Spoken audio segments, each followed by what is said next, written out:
Fala pessoal, tá no ar mais um episódio do podcast Contra o Outlaw, melhor podcast de direito digital, segundo quem estuda direito digital. Eu não pensei hoje.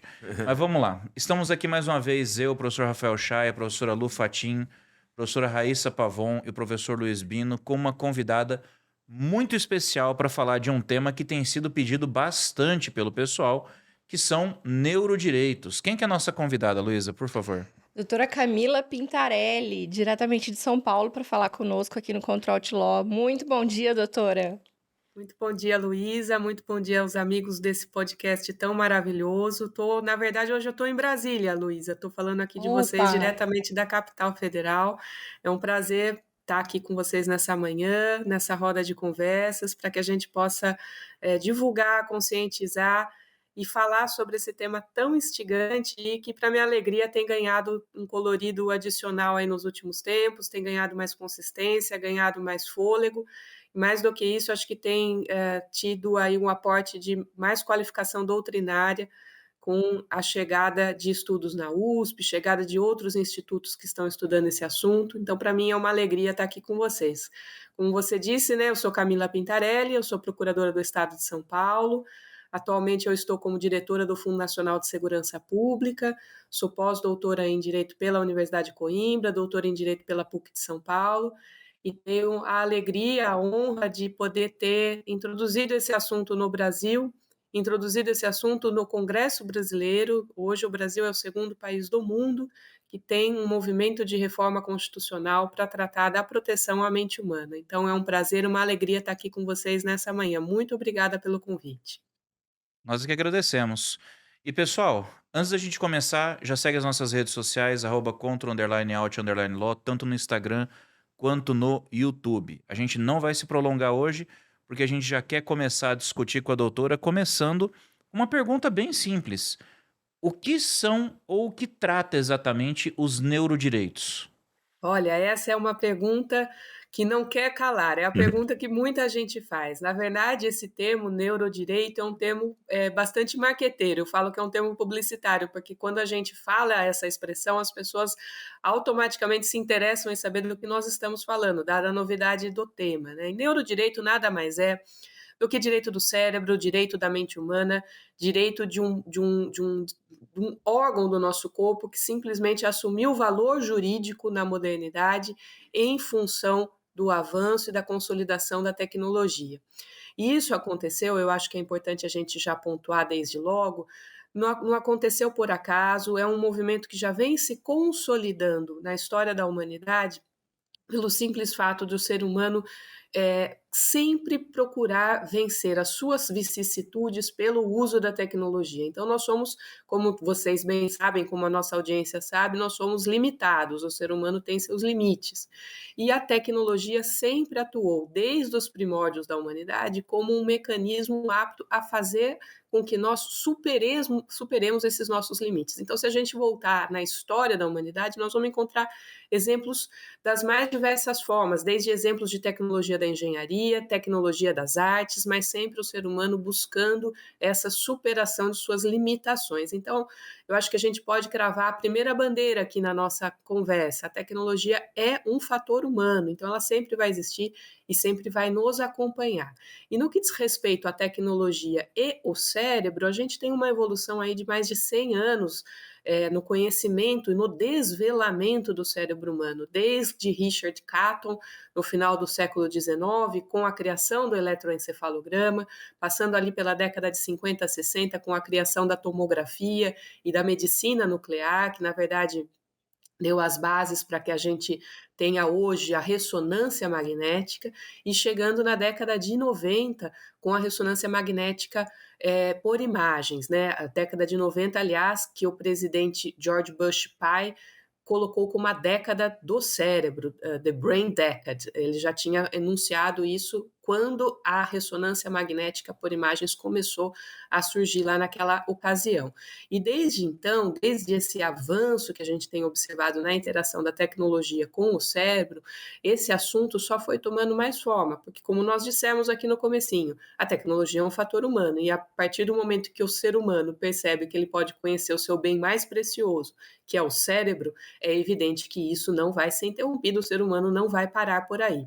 Tanto assim que em 2013 nós tivemos o grande salto de pesquisas científicas no cérebro, que ocorreu com a iniciativa BRAIN do presidente Barack Obama. O presidente Obama buscando aí uma forma de se posicionar nas pesquisas científicas em relação ao cérebro, criou essa BRAIN Initiative, uma iniciativa multibilionária, voltada a nada mais, nada menos do que ao mapeamento cerebral. E isso eu acho que é importante a gente fazer uma correlação com o Projeto Genoma. Antes do Projeto Genoma, a gente não tinha o mapeamento do DNA humano.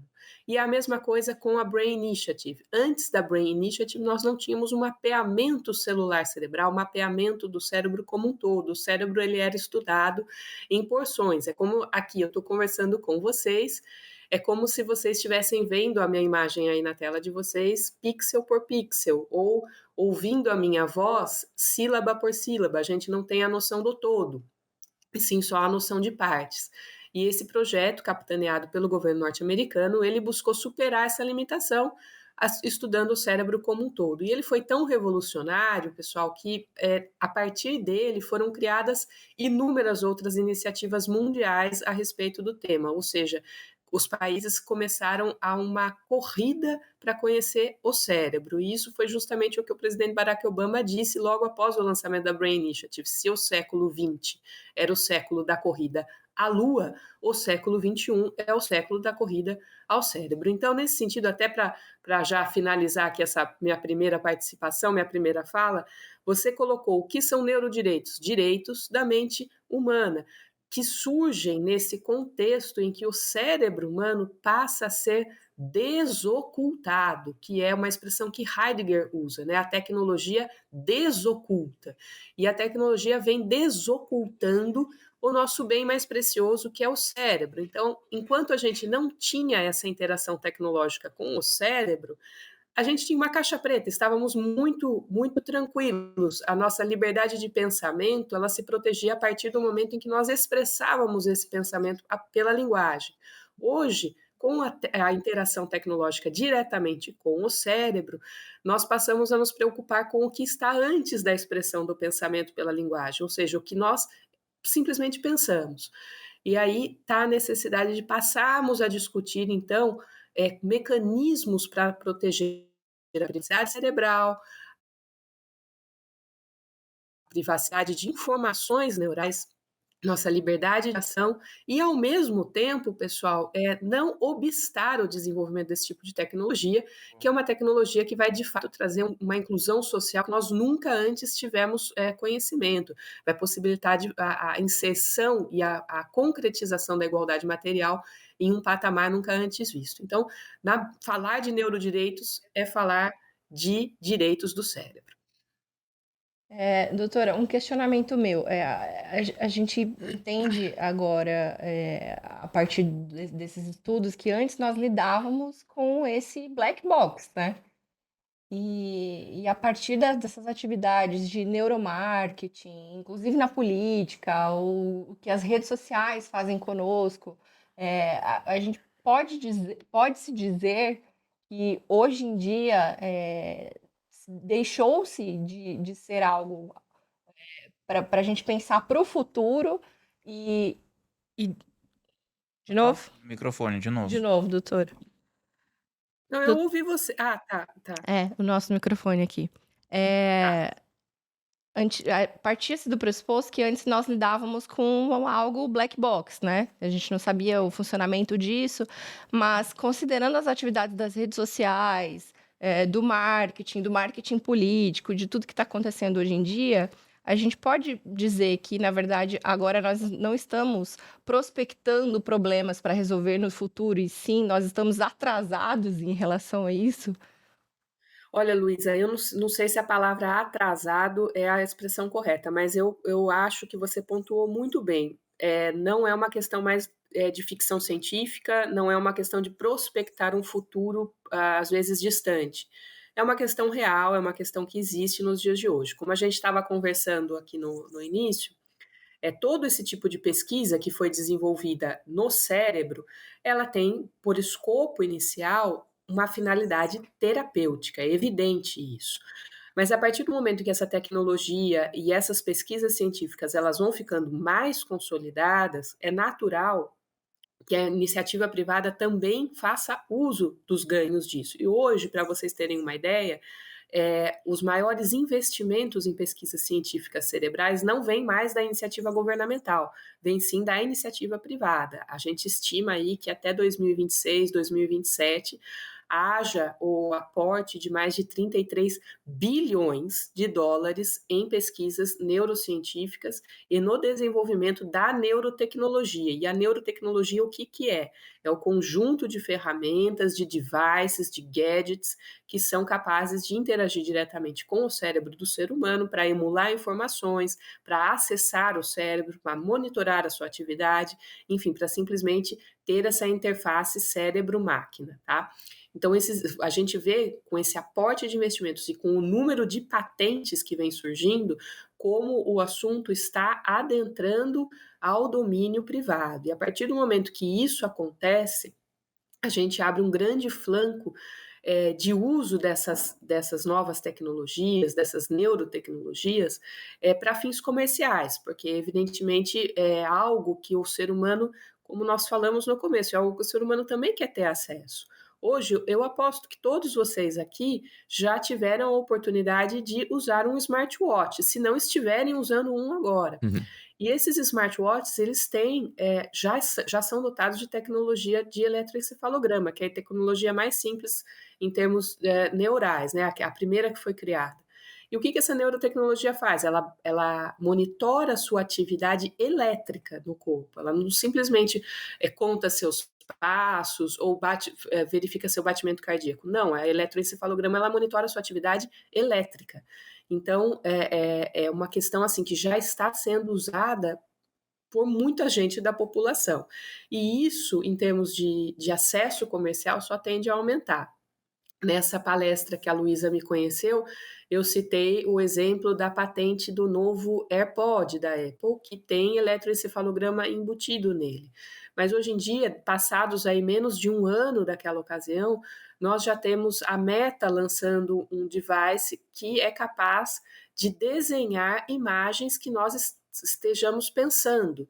Então a gente pensa numa imagem e esse device ele é capaz de desenhar, claro que com todas as limitações ainda, porque é uma tecnologia em evolução, mas ele é capaz de desenhar o que estamos pensando, a imagem que estamos imaginando. Então vejam como a tecnologia ela anda a passos largos, anda numa velocidade que demanda não só a reflexão sobre os limites éticos do seu uso, tá? Mas demanda também a reflexão sobre qual é o papel que o direito vai exercer nessa realidade.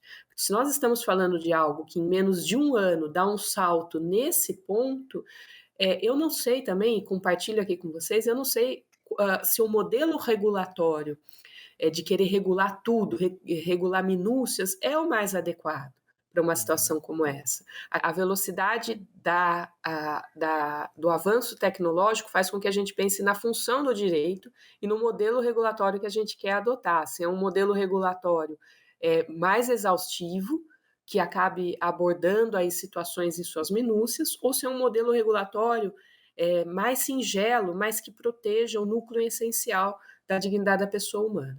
Então, feitas essas observações, pessoal, eu acho que a gente pode saltar aqui para começar a falar um pouquinho dos desafios éticos que a neurotecnologia traz e por que o assunto neurodireito é tão necessário. Vejam, se a gente está falando que vamos ter acesso a tecnologias que são capazes de monitorar nossa atividade elétrica, que já há tecnologia que é capaz de desenhar o que estamos pensando, que já há tecnologia que é capaz de traduzir letras musicais e harmonias musicais que estamos pensando, como recentemente já foi divulgado pela revista Nature. Nós precisamos, de fato, colocar esse assunto na mesa, parar de achar que é ficção científica e trabalhar com isso de uma forma sistematizada e séria. Até o convite para falar aqui no podcast de vocês me alegra muito, porque eu vejo que a comunidade jurídica está conferindo seriedade a esse tema, um tema que a gente não pode simplesmente ficar a reboque da velocidade da tecnologia, nós temos que pontuar, colocar alguns marcos aí para termos diretrizes de atuação. Em relação a isso, a gente volta nas questões éticas. Que desafios éticos que esse tipo de tecnologia nos traz? Ao mesmo tempo em que ele abre as portas para a inclusão social e para a superação de doenças neurais, e isso merece ser aplaudido efusivamente, esse tipo de tecnologia traz desafios éticos relacionados à minha liberdade de ação, à minha liberdade de agência, à construção da minha personalidade, a minha privacidade cerebral, que vai muito além de privacidade de dados pessoais, porque eu estou falando de algo que 80% das atividades são realizadas de forma inconsciente. Então, há questões do meu próprio cérebro que eu sequer conheço. E quando a gente abre a possibilidade de uma interface direta cérebro-máquina, nós estamos falando de acesso às memórias. Então, eu tenho memórias auditivas, imagéticas, memórias olfativas, tenho juízo de valor sobre terceiras pessoas, e tudo isso passa a ser acessível. Então, como lidar com a privacidade, ainda que a gente pegue os conceitos do Daniel Solove, que é a linha doutrinária que eu que eu sigo quando o assunto é privacidade, ainda que a gente pegue aquela noção de tratar a privacidade segundo os riscos à privacidade, como que a gente traz esses riscos para a privacidade neural, em que a gente não consegue ter controle do que está sendo compartilhado e das informações, do uso secundário que essas informações que vai possibilitar, tá?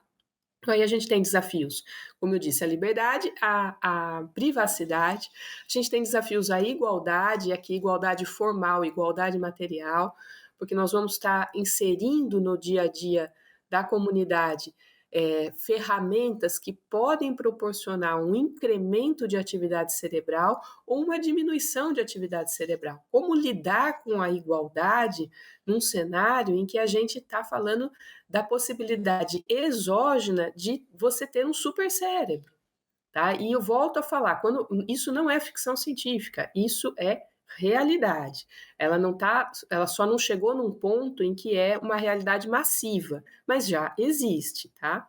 Além desses 3 desafios, a gente começa a lidar com desafios de ordem política e ordem social, como a Luísa bem colocou, como lidar com o neuromarketing, com a neuropolítica,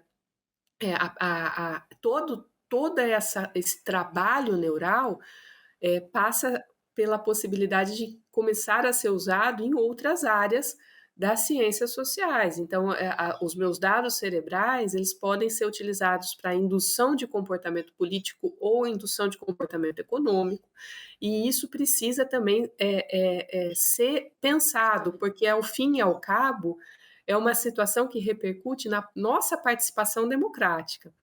Então, vejam, a gente percorre aqui com os neurodireitos um caminho em que nós passamos pelas 3 gerações de direitos fundamentais. A gente sai da própria liberdade pessoal, aquela questão mais negativa e individualista, a gente passa pela igualdade material, ali dos direitos de segunda geração, e chega na participação social, que é típica dos direitos de terceira geração. Então, são questões que mostram como o desvelamento da mente humana, desse novo bem jurídico, ele não encontra paralelo no que nós temos de legislação. É uma situação completamente inédita e que, por isso, precisa, sim, de mecanismos de juridicidade igualmente inéditos, tá?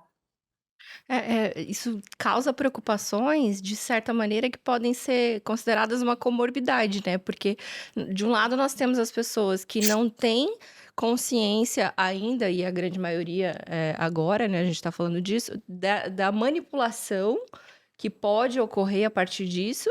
E, de um outro lado, nós podemos vir a ter as pessoas que têm consciência, sabem como lidar com isso e podem usar isso como um trampolim de forma a segmentar ainda mais a realidade social, de modo que uma pequena parcela da população pode se beneficiar dessas ferramentas, em detrimento da grande massa. Então, é como se a gente estivesse criando um muro entre o que os ricos e as pessoas podem fazer com conhecimento dessas ferramentas e as outras pessoas que não têm a mínima noção disso, né? A gente cria também um gap social. Na verdade, eu tenho usado, Luísa, a expressão neurocastas, tá? É uma expressão que eu tenho usado em todas as palestras que eu dou. A gente está abrindo uma situação, na verdade, um retrocesso social, né? Nós estamos num marco civilizatório atualmente em que se busca cada vez mais a inclusão social, a igualdade de gênero, a igualdade de oportunidades, e a partir do momento em que a gente passa a naturalizar uma tecnologia tão poderosa como essa, nós damos margem, sim, à criação de muros, de degraus, no fim, a criação de neurocastas, pessoas que vão ter acesso a esse tipo de tratamento terapêutico, acesso a esse tipo de bem de consumo, que é muito caro, porque a neurotecnologia é muito cara, e outras que não vão ter. Então, outro dia mesmo eu estava conversando e me veio na cabeça a reflexão de como nós vamos estruturar o próprio sistema de saúde numa situação como essa. Como que fica a situação em que nós já temos a certeza de que uma determinada tecnologia neural cura determinados estados de saúde. Essa tecnologia ela é acessível para pouquíssimas pessoas ainda, e como o Sistema Único de Saúde, no caso aqui do Brasil, se prepara para enfrentar algo como isso, na medida em que nós prevemos um sistema de saúde altamente inclusivo. Tá? Mas é uma reflexão simplesmente paralela aqui para que a gente veja a grandiosidade do tema e as esferas de segmentos sociais que ele atinge.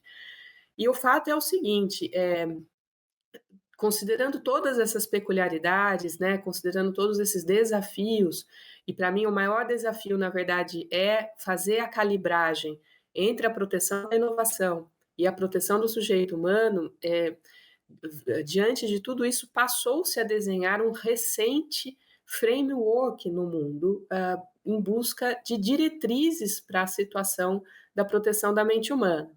E vejam como é tudo muito recente, tá? A gente está falando de uma iniciativa de pesquisa mundial que data de 10 anos atrás. Nós estamos no comecinho de 2014, de 2024, a Brain Initiative é de 2013. Em 2019, ou seja, 5 anos atrás, a OCDE foi a pioneira a lançar uma recomendação sobre inovação responsável em neurotecnologia. Foi o primeiro documento multilateral internacional que, embora não tenha caráter cogente, trouxe a expressão de dados neurais, tá? Então, é muito recente, é coisa de 5 anos atrás que a comunidade internacional começou a se despertar sobre a necessidade de regulamentar essa situação. Depois da OCDE, a gente teve aí a edição pelo Conselho da Europa também de uma recomendação tecnológica que fala sobre a privacidade de dados neurais. E isso foi seguido pelo Plano de Ação Estratégica do Conselho da Europa 2025, que trouxe também o apontamento pela necessidade de construção de balizas legislativas que tratem do tema da neurotecnologia. E a 2019, 2020, 2021 a gente tem o primeiro grande salto do assunto em termos de legislação de cada país. O Chile se torna o primeiro país no mundo a incluir em sua Constituição a proteção aos chamados neurodireitos, aos direitos do cérebro. E o Chile faz isso pela Lei 21.383 de 21, que traz 5 neurodireitos, 3 deles ligados à privacidade mental, à liberdade de agência, à liberdade pessoal, à proteção da personalidade. Um quarto neurodireito atrelado justamente a isso que nós estamos falando, ou seja, a igualdade de acesso a mecanismos de incremento cerebral. E um quinto neurodireito ligado à proteção contra a discriminação algorítmica. E eu acho bem importante aí, pessoal, é a gente fazer uma observação muito cirúrgica a respeito da discriminação algorítmica no contexto da neurotecnologia. Hoje, nós já temos essa discussão muito bem instalada no cenário mundial a respeito da transparência do algoritmo e da luta pela não discriminação algorítmica. Mas essa discussão ela está instalada numa esfera externa ao ser humano. Então, ela não vem de dentro para fora, ela vem de fora para dentro. São plataformas com as quais eu interajo, que podem estar induzindo o meu comportamento por escolha algorítmica, são oportunidades que estão sendo tolhidas das pessoas pelo uso, por exemplo, de algoritmos viciados em programas de seleção curricular, é tudo externo. A questão da discriminação algorítmica na neurotecnologia é que ela adentra ao nosso cérebro. Então, a partir do momento em que eu uso um instrumento tecnológico que interage diretamente com o meu cérebro e que é capaz de monitorar e emular informações diretamente ao meu cérebro, nós passamos a contar com um cenário em que talvez a discriminação passe a ser dúvida, ou seja, ela é dúvida se está fora ou se está dentro. Será que essa situação discriminatória vem de fora ou vem de dentro do meu cérebro? Será que eu tenho mesmo esse sentimento discriminatório ou será que isso está sendo induzido a mim? Vejam como isso é profundo, Complexo. porque mexe diretamente com a nossa personalidade e com a nossa liberdade até de opinião, tá? Com a nossa formação moral, tá? Então, o Chile colocou esses 5 neurodireitos e é importante registrar todo esse trabalho de conscientização que vem sendo feito no mundo desde então, contou muito com o apoio da Universidade de Colômbia e com o professor Rafael Yuste, que é um dos neurocientistas mais prestigiados do mundo, mais citados no mundo, e que vem capitaneando essa batalha já há muitos anos, e que graças ao seu trabalho é que o Chile conseguiu esse impulso para introduzir na sua Constituição a proteção ao direito à tutela à mente humana. Em 22, nós temos o Parlamento Latino-Americano e Caribenho também normatizando essa situação por meio de uma lei quadro e instando os seus países membros a passarem a estudar essa situação a fim de produção de legislação interna. No comecinho de 23, a gente tem a OEA, por meio da sua comissão jurídica, editando uma recomendação com 10 princípios voltados à proteção dos direitos humanos no cenário da neurotecnologia. É importante dizer que não é um tratado da OEA, mas sim uma recomendação editada pelo Comitê Jurídico Interamericano da OEA, o que mostra como o assunto vem ganhando aí a atenção dessas organizações internacionais multilaterais. E em junho de 23, o Brasil se torna, como eu havia dito no comecinho, o segundo país do mundo a buscar essa proteção à mente humana por meio da emenda constitucional número 29 de 2023, que tive a honra de redigir e que inclui no artigo 5º da nossa Constituição um novo inciso, o inciso 80, para dizer o seguinte, que o desenvolvimento científico e tecnológico assegurará a integridade mental e a transparência algorítmica. E por que da opção integridade mental? Porque a gente precisa balancear a inovação com a proteção do sujeito humano. Então, se o desenvolvimento científico e tecnológico ele vem para aprimorar, para proteger a integridade mental no sentido positivo, ou seja, para garantir essa acessibilidade a meios que possam ser cura de doenças, está dentro do escopo dessa proteção humana. Ao mesmo tempo, se o desenvolvimento científico e tecnológico coloca em risco essa proteção mental, aí é uma afronta ao direito fundamental. E por que, pessoal, que a gente fala em um novo direito fundamental? Dada simplesmente a especificidade desse cenário. A gente acabou de falar que é um cenário que transita por 3 gerações de direitos. É um cenário completamente novo, que os atuais tratados de direito internacional não conseguem endereçar. Então, nós precisamos endereçar de forma específica, para que a gente nunca precise de gatilho de interpretação jurídica para proteger a mente humana. E só para finalizar essa fala sobre a construção desse framework que está sendo desenhado, em julho do ano passado, nós levamos à Assembleia Legislativa do Rio Grande do Sul a ideia de inserir isso dentro da Constituição Estadual do Rio Grande do Sul. E qual foi o desafio aqui? No Brasil, vocês bem sabem, o rol de competências constitucionais não permite que os estados tragam um elenco de direitos humanos. Na verdade, os estados legislam em sua Carta Fundamental sobre outras situações. Então, como proteger a mente humana numa Constituição estadual? E nós achamos ali, no artigo 235 da Constituição do Estado do Rio Grande do Sul, a saída. Colocar a integridade mental como diretriz de política pública científica e tecnológica. E, para nossa felicidade, até foi também uma emenda que eu tive a honra de redigir, levar para o então presidente da Assembleia Legislativa Gaúcha, o deputado Zanquim. Essa emenda ela contou com a assinatura de todos os deputados da Assembleia para sua propositura, e ela foi aprovada à unanimidade em dezembro do ano passado. Então, foi uma situação também inédita no contexto de aprovação de emendas constitucionais no cenário gaúcho, porque tanto na propositura como na aprovação, todos os deputados aderiram a essa proposta, o que mostra a um só tempo aqui, né, o caráter completamente apartidário desse tema. É um tema humano, ele não é um tema político, ele é um tema humano, e como ele precisa ser colocado na pauta do dia. Então, hoje o estado do Rio Grande do Sul é o primeiro estado no Brasil em que as políticas públicas da administração, quando relacionadas à ciência e tecnologia, precisam observar e garantir a integridade mental. Perfeito.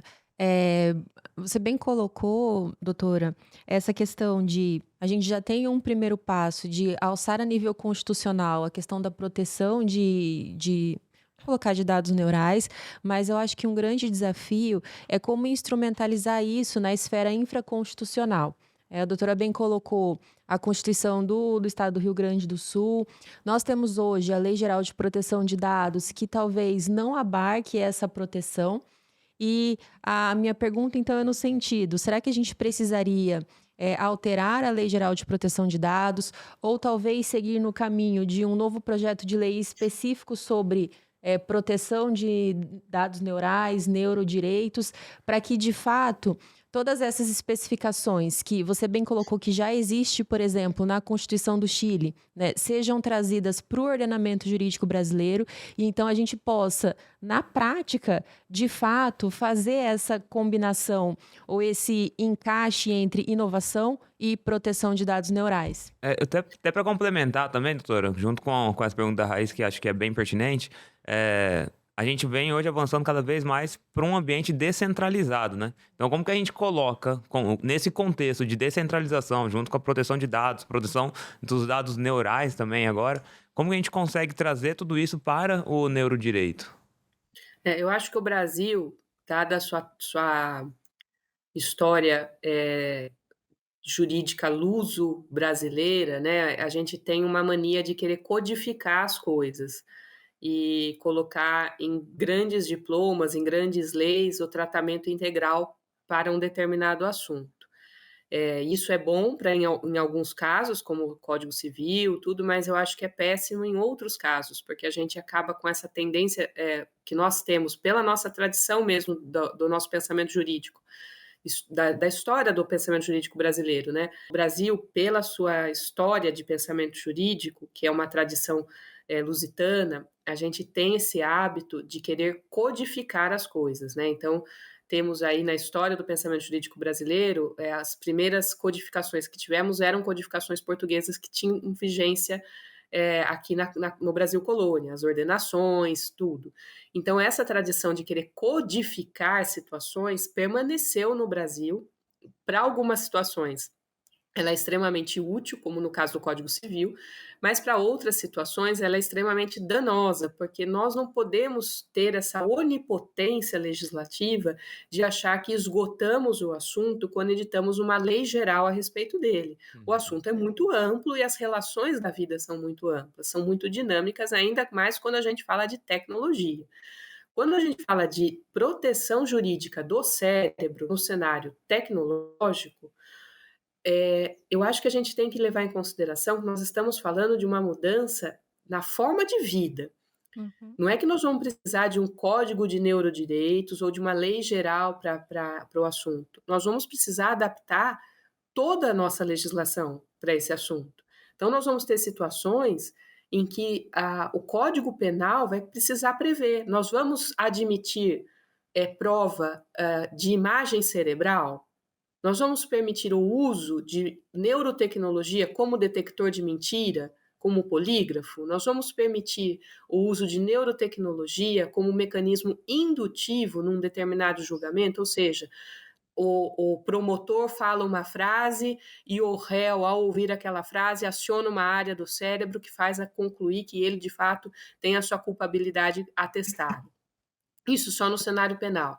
Como que nós vamos lidar com a lei de propriedade intelectual? Nós estamos falando aí de um tipo de tecnologia que é capaz de adentrar na minha capacidade criativa para criar outras coisas. Como que fica isso?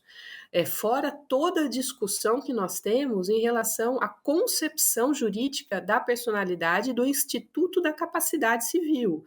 Como que fica essa situação? Como que a gente lida com a capacidade civil se temos mecanismos que podem retirar ou realocar essa capacidade no sujeito humano?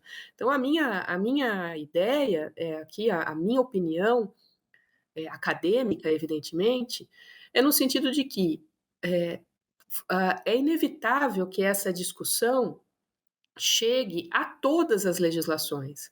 Nós não vamos conseguir, dentro aí desse anseio codificador que nós temos, de inserir todas as situações que envolvem o uso de neurotecnologia numa só lei.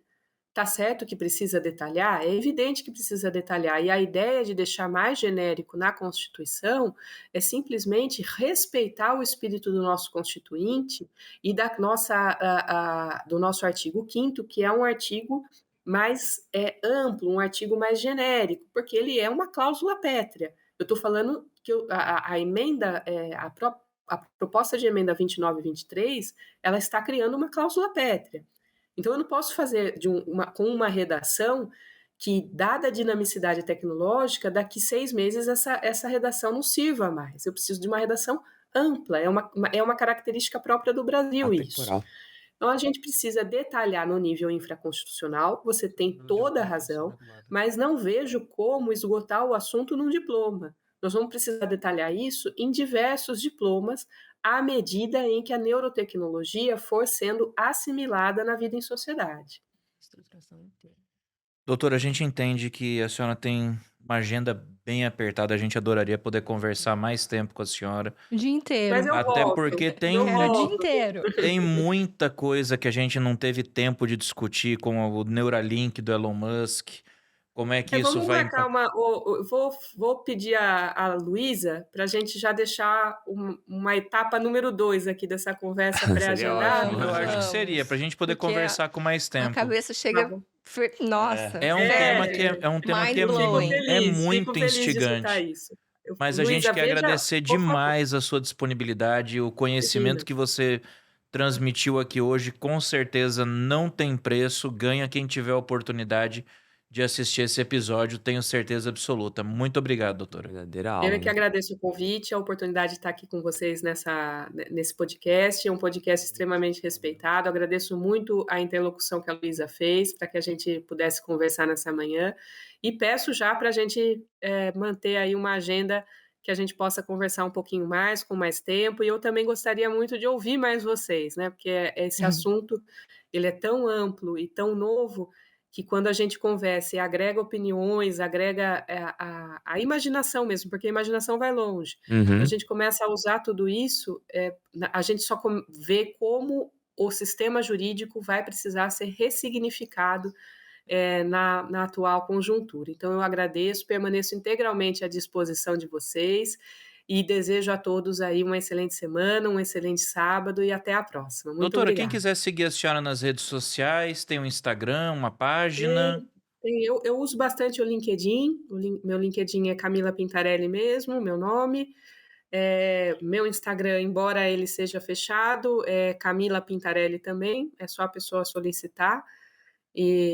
Enfim, é uma luta. E eu estou muito feliz de poder contar com vocês nessa trilha de neuroconscientização da nossa A gente que sociedade. Muito agradece, com obrigada. certeza.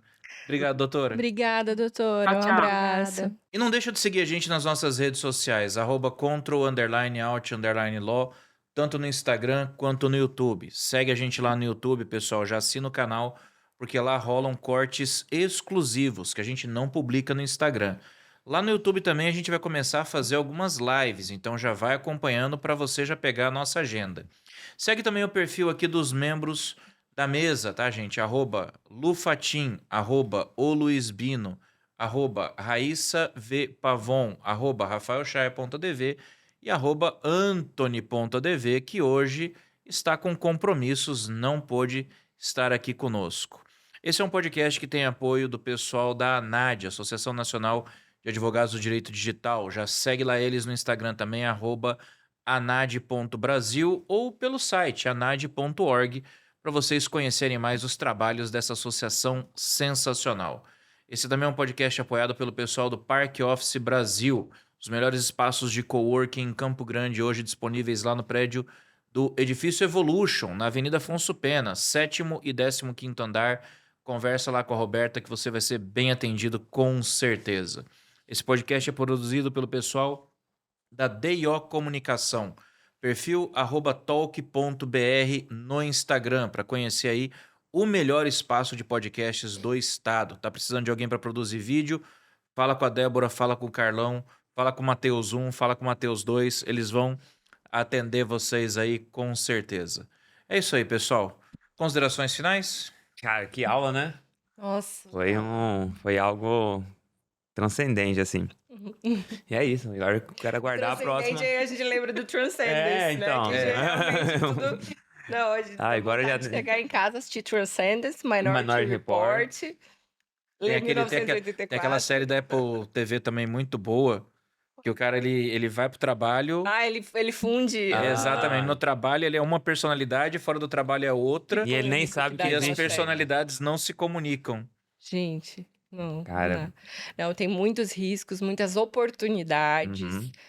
Muita coisa para a gente pensar, essa questão do gap social, de como que a gente pode usar as ferramentas para melhorar enquanto... Porque tudo vem do anseio do ser humano de melhorar, né? O cognitivo, de explorar ao máximo o cérebro. Chega a ser cansativo a gente pensar sobre isso, mas é a corrida que está acontecendo e vai chegar um momento que algumas pessoas vão ficar de fora, né?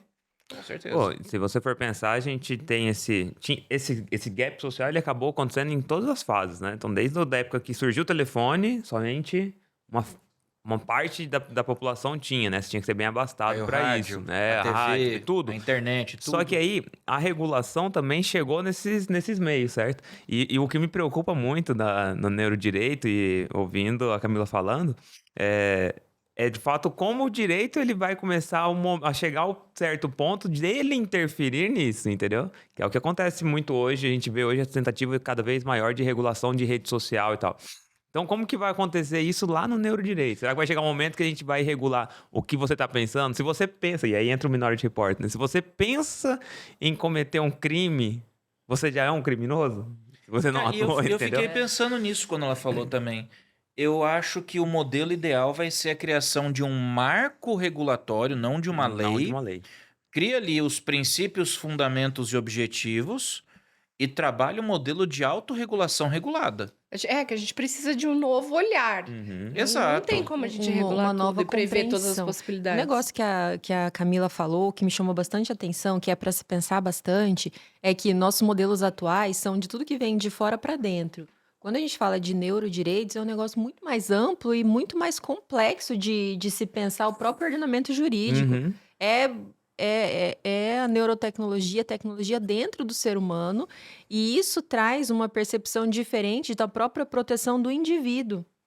E isso vai refletir em todas as legislações. E a gente, como ela bem colocou, a gente tem essa mania, essa cultura de não, então agora vai ser uma lei para regular isso, outra lei para regular isso, outra lei para falar sobre isso. Não outra vai lei... ser suficiente. Não tem como, Tem porque é uma mudança de paradigma de direito mesmo. É uma mudança de formação do próprio direito como um todo. No direito penal, no direito civil, direito constitucional, direito internacional. né? Então, a gente tem várias perspectivas muito interessantes quando a gente trata de neurodireitos. Uma nova geração de direitos humanos. Vamos tentar Nova geração de marcar. direitos humanos, exato. Vamos tentar marcar com a doutora Camila, porque a gente vai precisar de uma segunda parte desse episódio, com ninguém vai certeza. dormir hoje. E é isso aí, pessoal. Muito obrigado pela audiência de vocês. Fiquem com Deus. Até a próxima e fui.